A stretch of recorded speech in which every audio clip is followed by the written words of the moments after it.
He'll be leading the presentation, so you won't have to listen to me, which is lucky for you. He is with Aquatic Design Group, and one of the things I like about their firm is that they do this every day. And I know that this is an exercise that we probably feel like we've done before, but it's exciting to have them up here and to be on this track and to get their insights. We're appreciative of them and their willingness to enter into a contract with us. We're very happy with the value we're getting from their firm. And so at this time I'll have Justin come up. Yes, Mr. Hodge. Yes, about the, I heard on the radio today, saw in the newspaper, thank you Sam, I saw that the next meeting is October the 7th. Correct. 1 day's notice is not much notice. I used to be on the email list, I'm not on the email list anymore. I'm wondering if it's worthwhile to pass around the list to get emails again for people that are interested.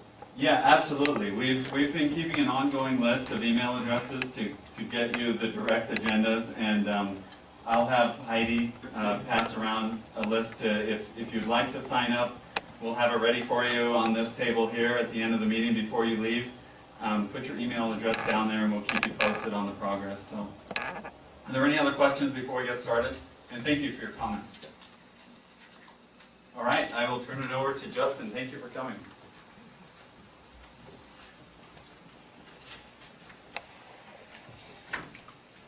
And to reiterate what Jared said, thanks so much for spending your Tuesday evening with us. It means a lot to come to meetings like this and actually see an engaged, involved community. We do a lot of these types of studies and planning efforts, and all too often it's one or two people and then the city directing things. And it's very important that this is a collaborative process. This is your facility, this is your kids' facilities.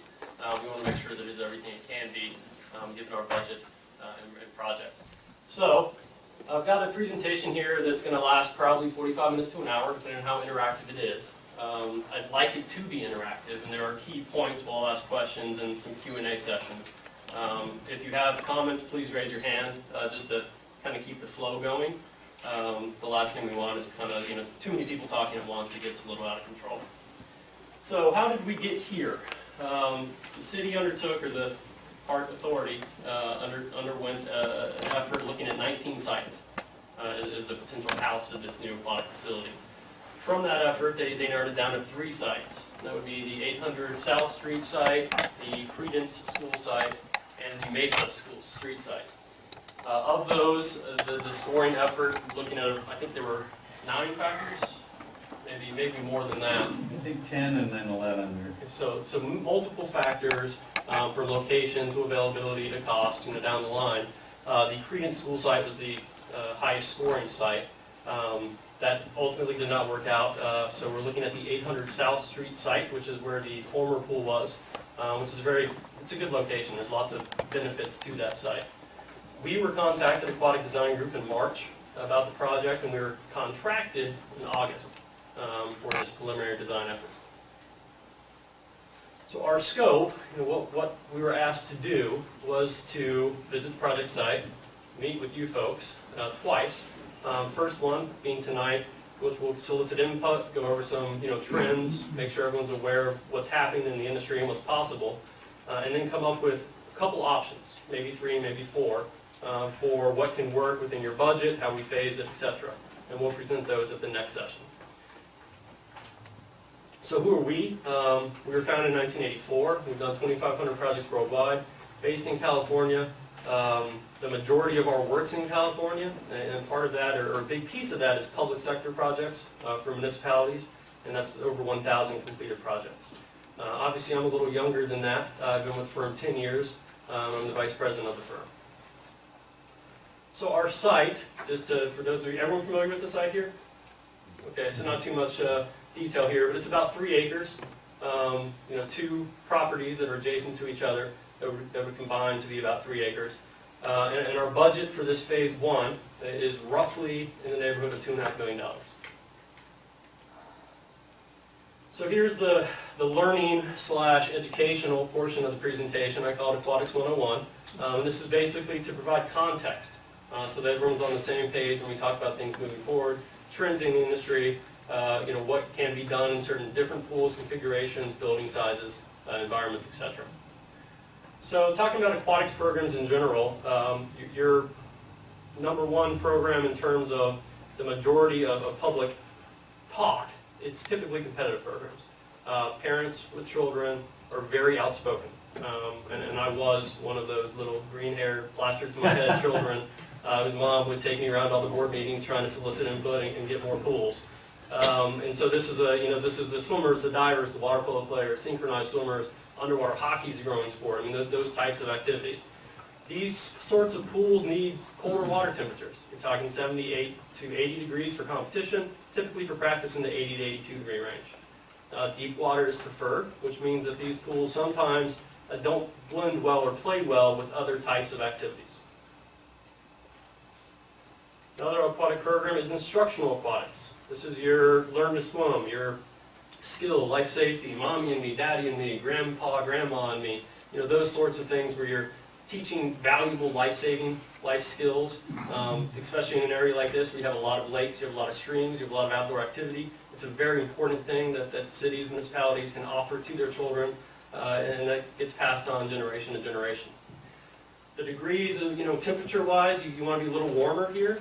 You're not being as active typically. And you also have, skinnier, younger people with, without the body fat that we all gain as we get older.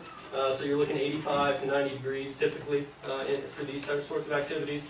And shallower water, obviously, for the learn swim practices as well. Fitness classes, and I would lump in maybe therapy with this as well.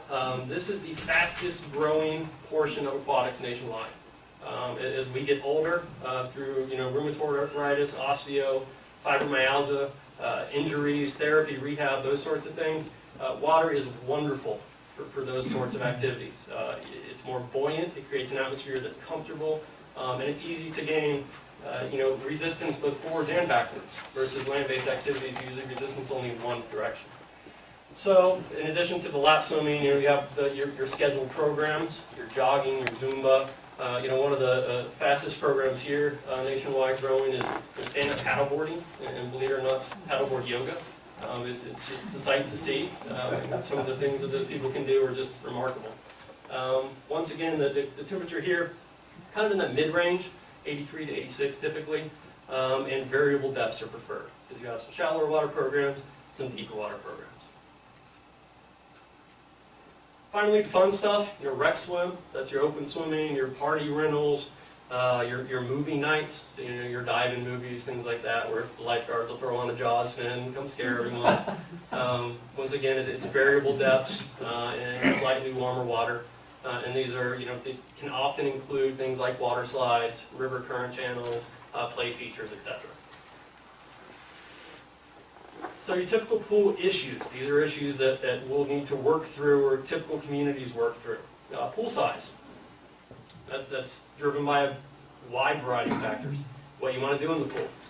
If you need competitive swimming, how many lanes is that? Is a 25-yard course acceptable? If you go on 25 meters, do you need a 50-meter pool? Therapy classes, how many people are we looking to teach at one time or entertain? Is it a class of 10? Is it a class of 20? Those things will all drive pool sizes. One pool versus multiple pools. We talked about the temperatures and the depths. Typically, we can't, movable floors are pretty expensive. You're talking $500,000 for movable floor, so you typically will design a pool with a set depth. If it's, one pool, you usually have to have a variable depth, maybe 3'6" to whatever your deep end is for competitive starts, diving, etc. If you have multiple pools, you can do an all-shallow pool or an all-deep pool or an all-shallow pool and a variable depth pool. Indoor versus outdoor. This can be driven by a number of things, including budget. Outdoor pools are a lot cheaper because you don't have the building around them. Operations costs and construction costs. However, given your climate, outdoor pool is going to have limited use. Maybe it's a Labor Day, Memorial Day, or Memorial Day to Labor Day kind of season. Water temperature. Once again, it's very hard to go from, say, 80 degrees to 90 degrees in a body of water. That's going to take several hours to do, and it's going to cost a considerable amount of money. It's even harder to bring it back down once it's there without dumping water. So that's a benefit of having multiple pools. You can have multiple pools with variable temperatures. Water depths, talked about that a little bit already, but you know, what programmatic needs do we have? Do we need zero depth entry? Do we need a top pool? Do we need a scuba pool with 12 feet of water? Deck area requirements. This is really driven by program more than anything else. If you're going to have competitive swim meets, you need a little bit bigger deck so that you have room for bleachers, room for athletes, coaches, officials. If you're just doing open swim, you can get away with a little bit less depth. Sometimes therapy programs that are pretty intensive will want a larger deck as well, at least in one area for either dryland activities or if you have a staging area for people with mobility issues. Finally, storage spaces. Never have enough storage. It's always the first thing you cut budget-wise. So that's something that we try to plan for, and even if it's not part of the building, if we can have a secure, even if it's not temperature treated, but secure outdoor space protected from the elements, that's sometimes a way to save some money. And that goes hand in hand with all the other ancillary buildings, the mechanical spaces, the back of house things that you probably don't care too much about, but it's kind of like our organs, we don't think about them until we need them. So it's just something we need to plan for. So looking at some images here to paint a bigger picture, or a better picture, talking about building types, I think the input we've gotten is that indoor pool is preferred, I think, from everyone here. So you have traditional buildings, which is your brick and mortar, kind of building spaces, not uncommon to what you see here in other community centers, versus a pre-engineered building, which is a little bit less expensive, which could be an important piece in this project. Another good thing about these is you do have some beautiful weather here in the summer. These panels can open and close, get that indoor-outdoor kind of feel. The downside to a building like this is the R value or insulation value of the shell isn't quite as high, so you're probably going to spend a little bit more on maintaining the temperature in the space. Competitive facilities, we talked about this a little bit already, but just to highlight, one way to reduce building size is to do a second level for spectator seating, but there's some costs associated with that as well. Obviously going up, the structural implications of that are significant. But it's a great way to save an overall envelope space and to create a separation between your spectators and your athletes or users. We talked about deck spaces again. You can see that you do need some increased space for the blocks and everything else that is part of a competitive pool. Multiple pool facilities can be anything. This is a project in Henderson, Nevada that has 4 pools. It has a 50-meter outdoor pool and has a hot tub. You can't see over here a therapy pool, and then this kind of multi-purpose pool. And that type of facility does a lot of different things for a lot of different people, which really is a multi-generational center. But a lot of costs with multiple bodies as well. Versus a little bit slightly different where you just have your competitive body and then a kind of a wading pool area that's still depth significant enough to do some learn to swim activities or at least acclimate to water activities, as well as some more fun things for your children. Indoor-outdoor facility, this is Hollywood Park. It's outside of Vegas, and they did their competitive pool indoor. It's a shared use project with the local high school district, who have a pretty significant high school presence in aquatics, and then they put their fun stuff outside. It's more seasonal use, and it also saved them some money on their building costs. Mixed-use facilities, I talked about that some, but it's basically providing one body of water for a partner, be it a school district, a college, a large competitive team, and then a secondary pool for more community uses. I don't think that's as much of an issue here. I think this is a project that's probably going to be county, city, and not so much school district or community college district, but just to show you the options there. Another project, this one's actually in Washington, D.C., where they have their competitive pool attached to the more recreational pool. Multi-purpose pools, this is another bigger picture of that one in D.C. I was just talking about. And this one's in Fairfield, California, where you have your fun area attached, kind of like business and pleasure attached to the same pool. Zero depth beach entry, it's basically a zero grade, so it's easier to get in and out for people with some mobility issues. Now, it's a little bit of a misnomer though, because without a handrail, it's not that much easier to get in and out, because there is some resistance for picking your feet up. But it's a very fun kind of atmosphere, and it creates a very open and encouraging feel. Indoor water slides. Water slides are great, but they're expensive. And they're not only expensive because you have to pay for the water slide, you also have to buy the building height. And that does add up. But they're a nice thing to do, and they're also something that's easy to phase. If you know you want one potentially in the future, you can always plan for that structurally in your first phase. A way to save a little bit of space on that, this is in Fernley, where they do indoor-outdoor, so their water slide, the space is outside. They just have to buy a little bit of height there. But you can see that's just a portion of the building, it's not the entire roof they got raised. And then this is in Acadia, Washington, with another one of those indoor-outdoor slides. Play equipment, play structures, great sources of fun for all ages. You can give a child a hose and they're going to have fun for hours on end. You give them something like this and they're going to want to come back again and again and again. Drives interest, drives revenue, and they are a lot of fun. And then there's the little bit lower key versions of that, sprays and tipping buckets and those sorts of things. Your spray grounds, this was no standing water, it's just play equipment. So it's like concrete floor with drains in it with spray elements.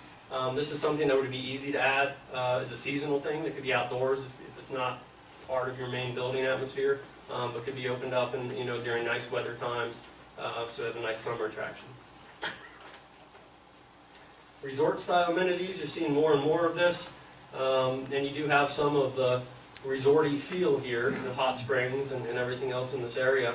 That could be a lounge ledge, as we call it, with just 6-8 inches of water that you can put chairs on and still play on your phone or laptop or iPad or read, if anyone still reads books.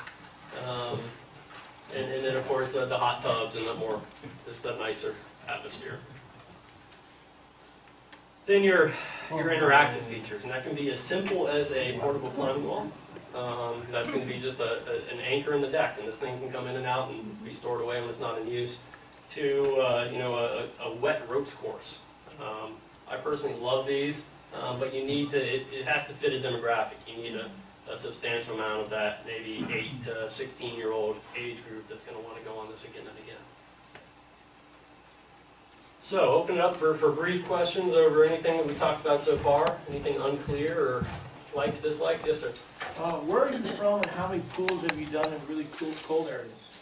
I am from DC originally, live in San Diego now. Our company's based in Carlsbad. And I personally have done over 100 pools in cold water climates, ranging from Alaska, Washington, Oregon, Idaho, Wyoming, Colorado, and Northern California, as well as a couple in the Northeast. Yes, sir. Well, with that in mind then, do communities choose outdoor? I mean, were they only using it a few months a year? It's a mixed bag. Oftentimes where budget drives, you'll put the infrastructure in to add a building later. It's not uncommon though, especially in the Northeast, not so much in the Pacific Northwest. But in the Northeast they do a lot of seasonal pools. And I don't know if that's because they get it 100 degrees and humid more often than they do here. But we do a lot of seasonal pools in that area that they literally just drain and cover in the winter. Yes, sir.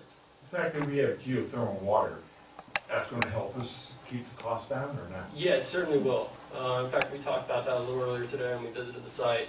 And it's something that we've done on many projects. And you also have the benefit of the hot water well right there on site. So there are some things there that will help not only a little bit on your infrastructure cost, but more so on your operations costs year in and year out. And the people that have asked for a roof later or additions later, we would just have to try to raise the money in stages, is that what you're saying? Right. And that's something I know that the city, I don't want to speak out of turn here, but there's a certain amount of money that comes in every year that's allocated. Yeah, and I think we should verify that. So this effort is all done through the JPA, the Honey Lake Valley Recreation Authority, which is a joint partnership with the city and the county. And so both both agencies have made a 15-year commitment to contribute $200,000 a year to help with the cost of the facility and for the operations.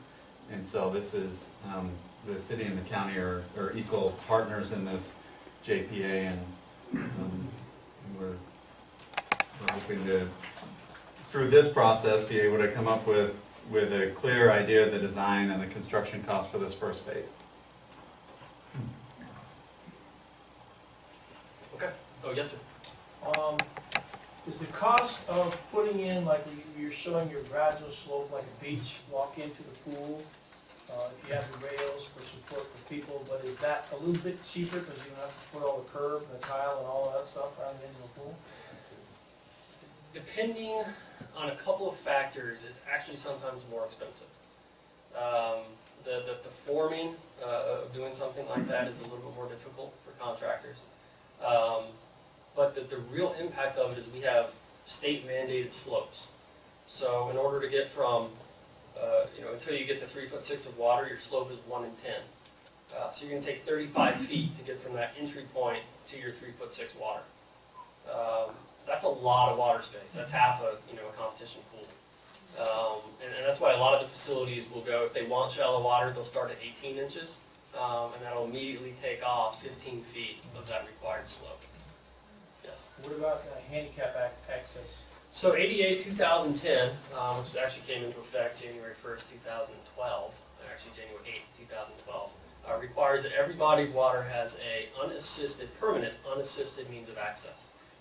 Your primary means of access are a sloped, zero depth entry ramp, 2 grade with dual handrails, and a ADA access chair that's fixed in place. So every pool will have to have one of those that's permanently installed at all times. Without getting into too much detail, the less expensive and frankly more user-friendly option is the access chair. If any of you have, how many of you have been in a wheelchair and gone up and down an ADA ramp? So, correct me if I'm wrong, it's pretty difficult to get in and out. 100%. It's and or? And or. Okay. Yeah. One of those two. One of the two. Correct. Okay. Now, any body of water over 300 linear feet, so basically a 25 yard by 25 yard pool, has to have 2 means of access, one primary and one secondary. Typical secondary means is a stair with a dual handle. So if you have multiple pools, if you have, let's say, one is the competitive area, and then you have another one that might be set up for water aerobics or whatever, you have to have access for both of them? You do, unless they serve the exact same purpose. So if you have 2 pools that are identical, that do the same thing, you only have to provide access to water. You're not going to spend money on 2 pools that do the same thing. Right. So realistically, every pool has to have its own means of access. And what's the cost of that today? The means of access? Yeah, the chair access one. So the chair access, the chair itself, depending on the make and model, is about $7,500 installed. And you can go with less expensive chairs that we probably wouldn't recommend as much, maybe for $6,000 installed versus a higher end. A ramp is about $100,000 because it has to be so long, so wide, tile, dual handrails, etc. Yes, sir. What about a ramp then for, say, access for seniors exercise class area? I mean, I'm assuming that doesn't have to be quite as long. Well, it depends. If we have our primary means of access as a chair, then the ramp then doesn't have to comply with ADA, so we can change the slopes. Right. And if we do that, then the cost would decrease a little bit. Now, the important thing to consider, though, is if you do that, you want to make sure as a JPA that we come to an agreement that with our staffing that there's going to be a lifeguard available to help people get in and out. You have to have facility-provided chairs because you're not going to take your chair in the water. When I moved to Carlsbad, I moved in with a college roommate who was paralyzed, and he was a swimmer, I was a swimmer, and so trying to get his spirits back up, we decided, let's go to the pool. Well, I'm an idiot. I pushed him in his chair directly, into the pool and the ramp, and I spent about 3 hours with the hair dryer getting it dry afterwards. Oh, So lesson learned, get in a facility-provided chair. right. The reason it's more difficult is you have to transfer from your mobility device to a facility-provided device and then get in the pool. Well, I'm thinking people that aren't necessarily in need of a chair, Right. but have arthritis Mhm. and need, what are the typical? Stairs are typically. Stairs are, okay. Right, with the double handrail. I see, got it. Okay. Is it your experience that adding something like a slide increases the usage of the pool? Yes and no. I'll talk about that a little bit more. Moving on. No other questions. Don't want to get too bogged down yet. Got a lot more stuff to come. So, equally important to what you spend on the front end is what you're burdened with year in and year out. A typical aquatic facility has about 25% of its cost, life cycle costs, in construction. So say it's a $5 million facility. Over its lifespan, 30 years, you're going to spend about $25 million keeping it operational, staffing, maintenance, renovations, etc. Our goal is to make that number as high as possible. So we take that 25%, we want to make it 60% by reducing your operating costs. We do that through a number of ways, not only through programming by increasing your revenue potential, but also through specifying equipment that's going to save you money and it's going to be less maintenance intensive. So one of the things that we do, when I talk about how many different facilities we design, we try our best to get at least 50 responses a year from facilities that have been open to their actual performance. So we send them a survey, and it has revenue, expenses, advertising, promotion, and then a breakdown. And we get about 50 back a year. I think last year we only got 47 back. But this provides a great snapshot of realistically what you can expect moving forward. So where are your costs coming from? Where are your revenues generated? And then when we make presentations like this, we can, from some position of authority and knowledge, tell you what to expect. Based on that, your revenues, the biggest chunk comes from recreation admissions. So just your people who are coming there for open swim, just to use the pool. And that could be fitness, swimming, etc. Swim lessons are another big chunk, and this is actually a little misproportioned because not all facilities offer swim lessons. If more facilities offered them, that number would be higher. But that's 28% across the board. Then aquatic programs, group sales, competitive meets make up the balance. You can see how little that meet number is. Now, once again, that's a little skewed because not all facilities have competitive meets. But typically, both with meets and practices, you just can't charge enough per lane to offset the costs that are associated with running pools. And that's a decision that municipalities make. We're going to subsidize, our children and make sure they have the opportunities to do those things. But don't look at competitive swimming as a revenue source because it typically isn't, or water polo or diving, etc. Your expenses, on the other hand, your number one is labor. Obviously, you have your part-time staff, you have full-time staff, you have benefits, etc. that go into that. If we exclude labor, the vast majority of what, because between labor and benefits, that's 60% of those costs. If we take that out, 25% versus your 16 or so % over here is just utilities. The biggest utility number is heating. So to answer your point earlier, geothermal will help a ton with that because it's going to reduce that number. Instead of paying $1 a therm for natural gas, we may pay 30, 40 cents on on that dollar for that geothermal that's available by the city. Oh, another thing that we try to do with this, because of that labor and benefit number being so high, is we try to design facilities to minimize the number of required lifeguards. Ultimately, we're not lifeguard consultants, but we do work with people who specialize in life safety training, and we've learned through them and through previous practices how many guards are typically going to be watching an area, and so we can reduce that number even by one. That's going to be sizable impact over a 30-year life of a facility. We also look at that when we send that survey out for what type of facility it is. So is it a competitive-only facility? Is it a recreation-only facility? Is it indoor? Is it outdoor? Does it do a little bit of both? Is it indoor and outdoor? Based on that, the bottom line is the more recreation space you have, the higher your revenues are. The more competitive water you have, the lower your revenues are. Now, there are exceptions to every rule, but in general, the numbers say the more fun stuff, the more class space you have, warm water space, shallow water you have, the more revenue you're going to generate. But I don't want to make this all about revenue because a big part of any pool project is providing a service to the community. So don't get me wrong.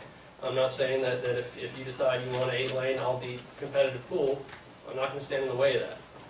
But as a conscientious consultant, I have to tell you that, that you're going to pay a little bit more for that over the life cycle of the project. Facility components, a couple things that all facility, or a few things that all facilities need. Number one is defined access. We need a clear point of access and entry into a facility that has to be well lit. It has to be ADA accessible, and it has to be just feel safe and open if this is a facility that's going to gain a lot of use. Wet-dry classrooms are very popular. They're popular for a couple reasons.